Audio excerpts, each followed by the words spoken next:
Hi hello எல்லாரும் எப்படி இருக்கீங்க?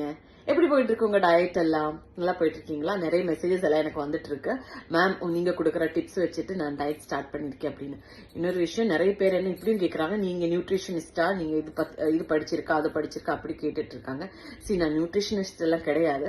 எனக்கு வெயிட் லாஸ் ஆகிருக்குது. ஸோ எங்கிட்ட நிறைய பேர் இன்ஃபர்மேஷன் கேட்கறாங்க. நீங்க பண்ண என்ன டயட்டோ அதை எங்களுக்கு ஷேர் பண்ணுங்கன்னு சொன்னாங்க. அதனாலதான் நான் இந்த இன்ஃபர்மேஷன்ஸ் கொடுத்துட்டு இருக்கேன். என்கிட்ட இதை பத்தி கேட்கறவங்களுக்காக நான் இன்னொன்னு சொல்றேன். நீங்க குக் பண்ணும்போது தயவு செஞ்சு ரிஃபைண்ட் ஆயில் யூஸ் பண்ணாதீங்க. அது உடம்புக்கு ரொம்ப ரொம்ப கெடுதல்.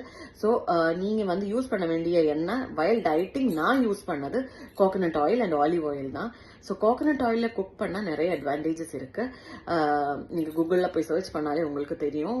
Coconut oil and using coconut is always good. உங்களுக்கு ஸ்கின்னுக்கு ஷைன் கொடுக்கும். இந்த வெயிட் பேலன்ஸ் பண்றதுக்காக உங்களுக்கு சப்போர்ட் கொடுக்கும். அதுல கேலரிஸும் கம்மி. ஸோ நீங்க குக் பண்ணும்போது மேக்ஸிமம் செக் எண்ணெய் யூஸ் பண்ணுங்க. கோகனட் ஆயில், அப்புறம் நல்லெண்ணெய், கடலை எண்ணெய் எல்லாமே நல்லதுதான். ஸோ இந்த மாதிரி ஹெல்தியான பொருட்கள் நீங்க குக் பண்ணும்போது யூஸ் பண்ணுங்க. உங்க உடம்புக்கும் நல்லதா இருக்கும், உங்க ஸ்கின்னுக்கும் நல்லதா இருக்கும். Have a good day.